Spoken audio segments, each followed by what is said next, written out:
You are listening to the Life Coach School podcast with Brooke Castillo, episode number 47. Welcome to the Life Coach School podcast, where it's all about real clients, real problems, and real coaching. And now, your host, Master Coach Instructor, Brooke Castillo. Hey everyone, what's happening? How are you today? I am doing amazing today. It's just one of those days. I'm just in a great mood. I'm excited. I have lots of energy.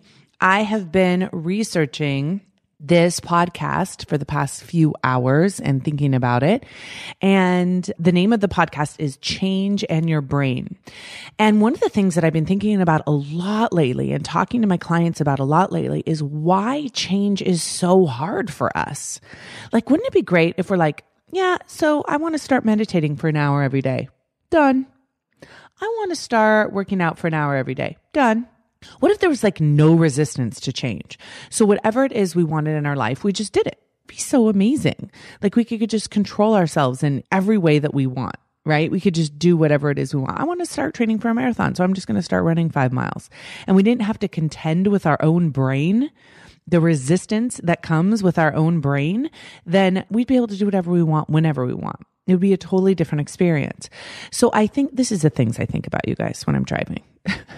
I think about, why is it so hard to change? Why are we designed in a way where we immediately face resistance as soon as we want to change something? Why is our brain wired that way?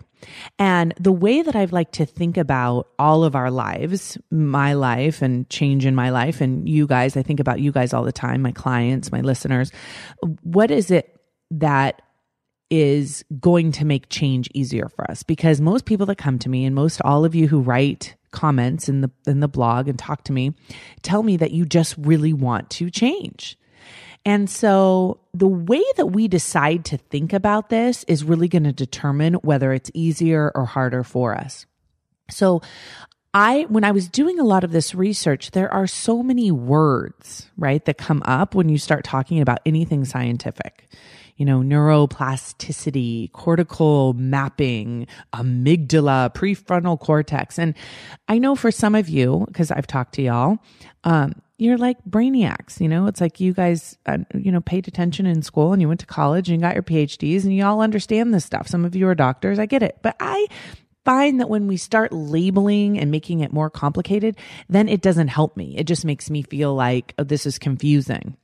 So I want you to know I'm going to talk about the brain. I do recognize that the wording that I'm going to use and some of the ways that I'm going to describe it are not sophisticated. And I want you to know that is by design. Okay. I mean, I can write down all these words and I can say them on here and sound a lot more intelligent than I am, but I'm not going to do that because I don't think it serves you. I like to think about this from a high level, in a high level way, so that we can apply it to, our everyday lives in a way that makes sense. And some of you have told me that's what you appreciate about the podcast is I simplify everything. And I want to let you know the reason why I do that is how my brain works. I need everything simplified. So when I was in grade school, I was always asking why. Why do we do it this way? Why is it set up this way? Because I really wanted to understand the meaning behind everything. And the more simplistic it could be, the easier I understood it. And if I understood why we were doing it a certain way, that made it even easier for me to remember and understand. So that is how I teach. So let's talk about your brain and how it is designed. Okay. So when you think about how your brain is wired, okay, one of the things that I thought was really interesting in the research is that they were comparing the efficiency, the energy required for a brain to function compared to other electronic devices. And they are trying to design electronic devices and computers to be as efficient as a brain because it uses so little energy to function. And that's a really important fact for us to remember because by design, our brain is designed to be efficient, which means it uses the least amount of energy possible to do its work. And the way that it does that is it hardwires, I want you to think about your brain kind of like a computer, all those little neurons going in there. Think about those as wires. It hardwires your brain to do things without conscious thought. So, you get up and you walk. You don't have to think about putting one leg in front of the other. You go driving. You don't even have to think about, putting your foot on the brake or on the gas. You don't have to think about turning your blinker on. Everything becomes automatic. Your brain, when it repeats something, memorizes it, repeats it, memorizes it, repeats it, and then it can kind of just be tucked away so it can just be efficient for us. Right? Now, one of the terms that they talk about in terms of our brain is the basal ganglia. Okay, you don't need to remember that. Just forget about it. But the only reason I'm bringing it up is because that's where all of our efficient mechanisms, all of our habits, all of our kind of unconscious actions, brushing our teeth, all of those things that we do on a regular basis get tucked away because they're super efficient. We already know how to do them. We don't have to think about them. They're just kind of tucked away. Okay. So all of those kind of repetitive patterns that we have, that the brain has excitedly become efficient at, that it knows that it's doing a good job because it's efficient at those things. Now, some of the things that are tucked away that we're really efficient at, that we've practiced over and over, are things we don't want to be doing. Habits we don't want. For those of you who bite your nails, you may not want to bite your nails. For some of you that do a lot of overeating, unconscious overeating, that's something that you've become efficient at that's been tucked away that you don't want to do.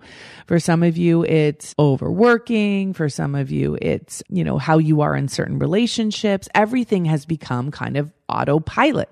Now, autopilot is a beautiful thing. Requires a lot less energy than having to think about it. And it works for us in most cases. But when you go to change something that's already in autopilot, that's when you find it difficult. You guys know what I mean, right? When you drive the same way to school to drop the kids off at school or the same way to work every day, and then you have to do a detour, right? You're going to go to the store on the way, or you need to go pick up a friend on the way or whatever. You are going to have to take a mental note and use some mental energy to remember to do that, because otherwise you're just going to automatically go to school. How many of you guys have done that? You end up driving a route that you've always been driven and you realize, wait a minute, I wasn't supposed to go this way. I was supposed to go pick up Sally Ann, down the street, right? That's because it requires energy from the brain to take it off of its autopilot. Now that is really, really important to remember, because just up until recently, like the early 80s, they used to think that your brain was like fixed, like you couldn't change it. And now what they're learning and what they know for sure is that the brain is actually changeable. They call it neuroplasticity. You can actually change your brain and you can change the wiring in your brain, which is great news. The not so great news is that it takes a lot of effort to change the brain. It can create new neural pathways and it can alter existing ones. There's this process called synaptic pruning, which I think is awesome. So if you think about the little synapses in your brain, the way that the neurons communicate to each other, there's like a little space in between. And if those connections, if they're not firing on a consistent basis, they will be pruned out of your brain. So something that might have been automatic for you in the past, if it's no longer used, right? So let's say you're used to driving a certain way to work every single day for the past 5 years, and then you get a new job. Well, pretty much, it was actually, let me use the example of my house. This is so funny. So we moved houses and, I had been going to the same house for years, driving to the same driveway, dropping myself off, the kids off, picking us up, everything to the same house, right? And then we moved, and we didn't move too far away. We were actually still in the same general area. And, one night after dinner, a couple weeks into living in our new house, I just automatically drove back to the old house. And we were in the driveway and we were like cracking up. We're like, oh my gosh, what are we doing here? We're at the wrong house. We already sold this house. We got to get out of here. But I don't do that anymore because now I've created a whole new neural pathway to my current house, right? So the pathway to the old house has completely been pruned because I haven't done it. Okay. So that's kind of a base, and the same, like if you have the same place you drive to work every day or something, and then you switch jobs, it's going to be the same thing. In the beginning, you're going to have to kind of make that effort to remember to go to the new place. Right. But then you'll forget about it and you won't be trying to go to that old place anymore because all of those neural pathways will eventually lose their efficiency because you won't be doing it. And that really is the secret sauce to change, right? We want to create new neural pathways that serve us. We want to be efficient at the things we want to do. We don't want to be efficient at overeating. We don't want to be efficient at driving to the wrong place to go to work or the wrong house, right? We want to be efficient at the things we want to do. So the way that I like to think about this is that I have the autopilot space in my brain where there's so many things there that are serving me efficiently. And then I have the part of my brain that isn't efficient, right? That's the part where I have to use a lot of energy to think. So when you're learning something new, right, you're going to be in that prefrontal cortex. You're going to be having to think about something like if someone's teaching you a puzzle or you're learning a new game or you're going to a place for the first time, even with that, your navigation system, even when that is telling you what to do, you still have to be paying attention versus if you're driving to the store that you go to every single day, right? So it requires more energy in your brain to think in new ways. Okay, your brain would much rather be utilizing less energy. Now, isn't that amazing that your brain is designed that way, right? It's designed to use less energy. So it would rather do the things that it's really good at doing. So if it's really good at, coming home after work and overeating, it's going to want to repeat that pattern. To do something completely different is going to require so much more energy from us to change. Now, I think the thing that's important for us to remember is that many times we take that very truth that our brain likes to be good at what it's good at doing, right? What it's repeated, and we make it some kind of a character flaw in us. We think, oh, because I come home and overeat every single night, there's something really wrong with me, right? Because that is the pattern that I'm in and I can't change it. There's something wrong with me morally, right? I'm just not a good person. Nothing could be further from the truth. Your brain is doing what your brain is meant to do. It's efficient. It's doing a great job. Now, I want you to think about those patterns that have any kind of intense emotion associated with it. Okay. So there's brushing your teeth, there's driving to work. Those are repetitive patterns that we're really good at, right?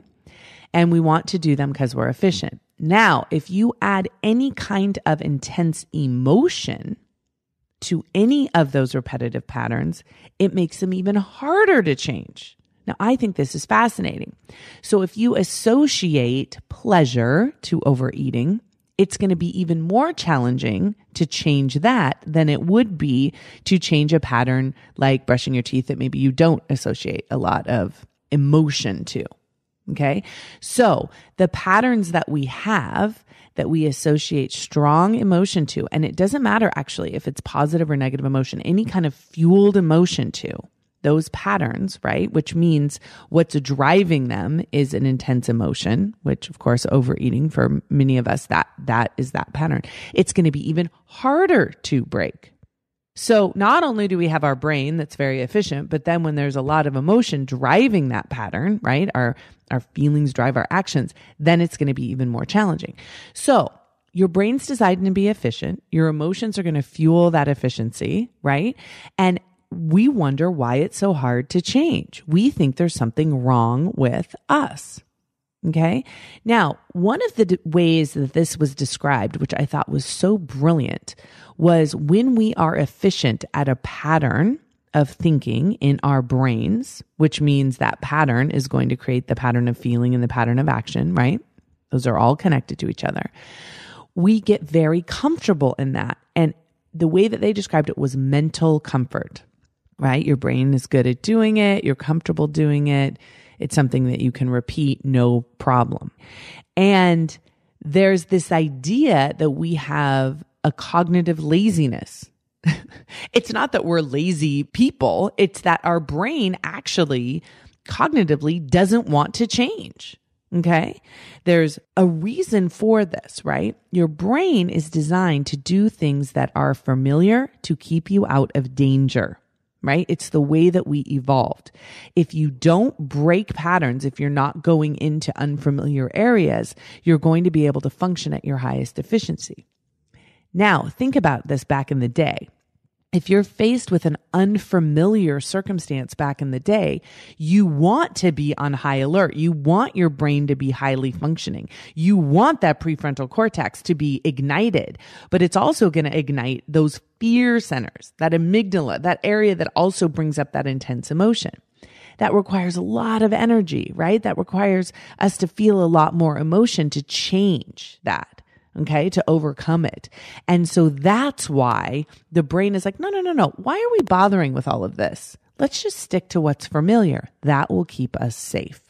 Okay, you are hardwired not to change. That's why it's so challenging for us to change. I used to describe this, and I think it's a really helpful way to look at it. If you look at the current neural pathways in your brain that you're very efficient at, whether they serve you or not, they are super highways, right? They have been constructed and reused and reused and reused. So the distance from point A to point B is so efficient that sometimes you find yourself doing something before you even realize it. Picking up food to eat it, picking up a cigarette, turning on the computer for Facebook, whatever it is you're really good at. To change means you're basically going to now say, oh, instead of taking that super highway, we're going to forge through this, really thick, dense forest and make our own trail. The brain's like, what? No, let's do this, right? So that's why a lot of us get these great ideas and we're like, oh, I want to change. I want to do this. I want to do that. But we fall back into the old pattern because the brain is like, why? Let's do what we're good at. The brain only wants to do what it's good at, and it's designed to do that to keep you safe. Okay, so does that all make sense? So now I know what you guys are saying. Okay, so we get it, Brooke. Change is hard, right? So what can we do to change our brain if that's really what we're looking at? And I think that's a really important way to look at it. Don't look at your whole life as if you have to change your whole life. Don't look at your body. Don't look at your actions. Just look at your brain. Let's just work on a completely cognitive level. That is the source of everything else in your life, right? So if you look at your brain, you need to know that there's going to be effort required to change it. Okay, your brain does not want to change, not because it doesn't like you, not because it doesn't want to improve, not because it doesn't want to be better, but because of the way it was designed. It likes to be efficient. Okay, so you can approach this now with a very non-judgmental approach. Now, the other thing to remember is that when the brain resists changing itself, think about that. Your brain will resist changing itself. You are going to need energy to get over your own brain that is resisting changing itself. Okay? Now, one of the main things that I hear from a lot of people is that they have really good intentions. They have really good plans that they want to implement. They want to lose weight. They want to eat only when they're hungry. They want to work out. But then they get to that point in their day and they're unable to do that. They're unable to change.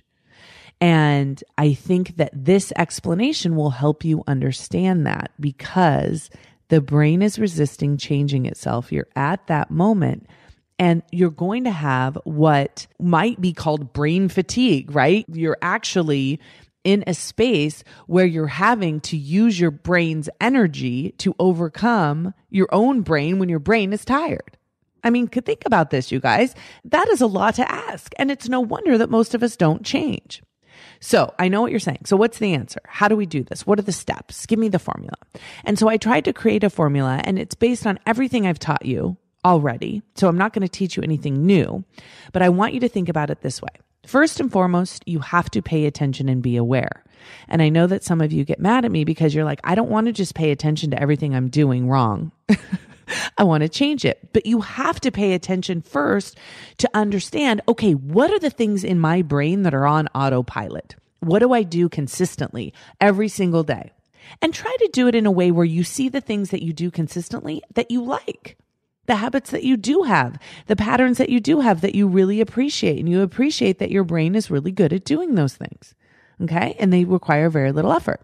Now, if you have those things that are on autopilot that you don't like that your brain is doing, those are the ones you want to pay attention to. Notice every night I come home from work, I go straight to the fridge, I get the food, I eat it. I know that I don't want to be doing it, but that is one of my patterns of action that I do. Every night I come home and I start yelling at the kids or whatever it is you do. Okay. Look at your patterns of action, put them in the model, look at them, understand them. I can't emphasize enough that has to be the most important thing. And also notice the habits, the patterns of action, the patterns of thinking, feeling, action that you have that have a lot of emotion associated with them. Okay. Because those are going to be the trickier ones to change. That's all you're going to do in step one. Just notice that.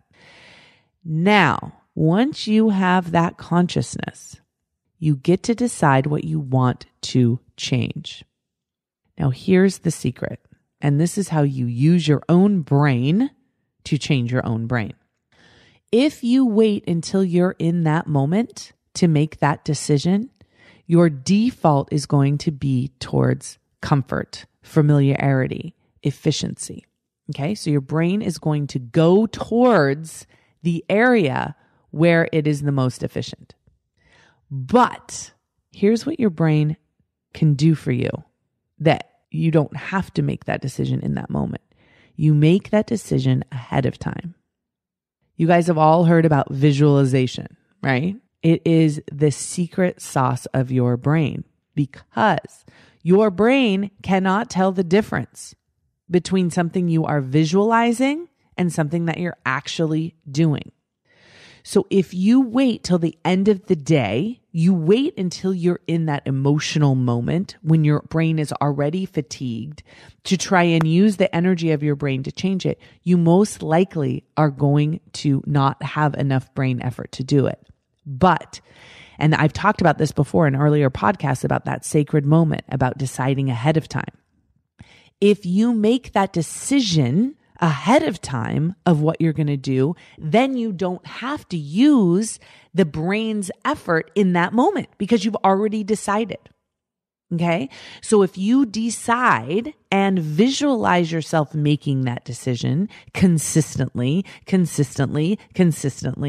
then when you're in that decision making moment, there is no decision to make because it's already been decided. Okay. Now, one of the concepts that I really want to help you distinguish between is the difference between making a decision in the moment and making a commitment ahead of time. Okay. When you make that commitment that you will not do something, you don't need willpower in that moment. You don't, because you've already decided. Now, some of you I know are probably questioning me. You're like, well, I don't know about that. I've tried to do this before. Well, if you tried to do it, you were probably trying to use that willpower in the moment, and that's why you might have failed. But I remember watching this, and I've talked about Nancy, my mother-in-law, before. She was my husband's mother who lived with us when she was dying. And one of the things, and I absolutely loved her, and she had smoked her whole life. And as soon as she found out she had cancer, she completely quit smoking in that moment. She made that commitment in that moment. So anytime she was offered a cigarette or a cigarette was available to her, the decision had already been made that it was not happening. And that's why many people can stop drinking when they're pregnant, stop smoking when they're pregnant, because that commitment it's just done. There's no deciding, there's no wavering, there's no considering. It's just done. And that's what we need to do with our brains. Now, the way to change your brain is repetition. Okay? So you pay attention, you make a commitment, and then you repeat. Once you've repeated it enough times, then it doesn't require the effort, right? Because remember, use your brain. Your brain, I say use your brain in every sense of the word, right? Your brain wants to be efficient at something. So as soon as you get to the point where you're more efficient at driving to work one way than the other, then all the neural pathways, all those synapses that were having you go one way will be pruned. Now, here's what kills me when I watch my clients. The point before you get the new neural pathway and let go of the old neural pathway, that cognitive dissonance, right, that we talk about where there's more evidence, the evidence is just at that tipping point, that's when most people quit. Most people quit when it requires the most effort to change. But when it requires the most effort to change is when you're about to change. It's when it's going to start becoming the more efficient pathway, right? So that's why people say, 30 days or however many days, right? It's 30 days to make a change, 90 days to make a change, whatever. It doesn't have to take that many, right? Depending on how strong your commitment is, you can make that change in that moment. But the question becomes, when does it then require no effort? At what point does my brain get so efficient at the new way of thinking that I don't have to put any effort into it? Okay. And I have noticed for me, that's different based on my level of commitment. And the more committed I am to changing, the more I'll repeat it, which means the easier it will become to be efficient at something. Okay. So people will say to me, one of the things that I teach is, eat when you're hungry and stop when you're sated. We have a scale called the hunger scale, and you eat -2 on the hunger scale to +2 on the hunger scale. Those of my clients who are super committed to doing that and do it consistently find it much easier to stick with it, right? Because they've practiced it in their brain. They've practiced the thought, nope, stop, time to eat, time to stop, time to eat, time to stop, time to eat, time to stop. And then their brain gets good, their body gets used to it, everything becomes efficient. Then it becomes effortless. So right now in my life, I don't have to use any effort to not eat Oreos. It's just a pattern for me now, right? I don't associate any kind of effort with having to do that because I've made it a repetitive pattern to say no and not want it genuinely, right?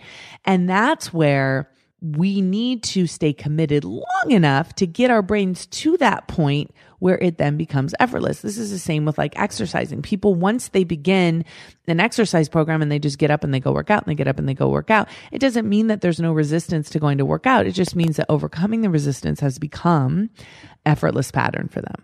Yeah, I hear you. I'm still going to go work out. Yeah, I know you don't really want to go, but I'm really going to go. Right? That's the pattern that you become good at. You get good at what you practice. If you're overeating, if you're smoking, if you're, sitting on Facebook for 3 hours a day, that's what your brain is good at doing. It's becoming an expert at that thing and it's becoming efficient at it. Okay. So you're going to pay attention to the current patterns that you have on autopilot. You're going to decide and make a commitment of those that you want to change. You're going to decide ahead of time. You're not going to wait until your brain is tired at the end of the day to start making decisions about what to eat. You're going to make those decisions ahead of time when you're fresh and you're committed. And then you're going to go into autopilot, right? You're going to rely on what you've decided ahead of time. And then you're going to repeat that pattern over and over and over again until that pattern is the one that becomes effortless. Okay. So it's almost like you're relying on your plan instead of your brain until your brain takes over. Now, it's very important that you don't take it personally when your brain wants to be efficient at something. It doesn't mean there's anything wrong with you. It doesn't mean you need to beat yourself up. It doesn't mean you need to, question your moral character. It just means you need to go, whoa, my brain is good at this. My brain is efficient at being efficient. And that's its job. It's not doing anything wrong. Okay. The breakthrough is going to happen at that point of most fatigue. That's why using your energy ahead of time. They set up grocery stores like this. I think this is so fascinating. I was reading this in one of the studies where they were talking about how when you go into the grocery store, you're going to have to make so many decisions about what brand to buy, what food to buy, what's for dinner, what should I get the kids for lunches, what kind of drinks do I want, right? So by the time you get to the counter, you are at what they call brain fatigue, right? You've made so many decisions. You've made so many choices that you don't have the energy to make another decision. Right? And unless you have a list and you've decided ahead of time, that's when you're most likely to pick up the candy and the mints and the chips. That's why, and the magazines and all that stuff. That's why they put it right there. Those are impulse buys because they know when you get there that you will be done with your ability to make decisions. So when you think about the patterns that you have in the evening time that you don't want to have, right? So maybe you want to start exercising in the evening, but by the time you get there, the effort to make the decision to create a new neural pathway is just not there. Your brain is literally too tired to make that decision. So unless you've made a commitment to that decision ahead of time, unless you've decided and you let that plan that you've created be your autopilot, and you don't negotiate with your brain, then you probably won't stay consistent. But if you decide ahead of time and you know that you're going to get resistance from your brain, not because there's something wrong with it, but just because it really wants to be efficient, then you can make or take the action that you've already decided you will take. Okay? So your brain doesn't want to change. That's how it's designed. That's why it's so hard for us to change. But you also, this is the best part, can use your brain to overcome your brain. Isn't that amazing? We can use our brain to pay attention to our own brain. We can use our brain to change our brain that doesn't want to change. And the reason it doesn't want to change is because it wants to be efficient for you. Okay? So it still gets to be efficient. We just want it to be efficient on something new. So what are your patterns of thinking, of feeling, of action that you want to change? And are you willing to put the effort in, the big effort in the beginning, and stay with it long enough until it becomes effortless? Until you become a person that doesn't overeat in the evening. Until you become a person who doesn't turn on Facebook at the same time every day and stay there. Until you become a person that automatically works out, automatically gets their shoes on and goes and works out. Are you willing to use your brain, the most powerful tool on the planet, to create the life you want? You can change your brain. Even though it's resistant to it, you can change it to create anything you want in your life. Are you in? Let's do this. I'll talk to you guys next week. Bye-bye. Thank you for listening to the Life Coach School podcast. It would be incredibly awesome if you would take a moment to write a quick review on iTunes. For any questions, comments, or coaching issues you would like to hear on the show, please visit us at www.thelifecoachschool.com.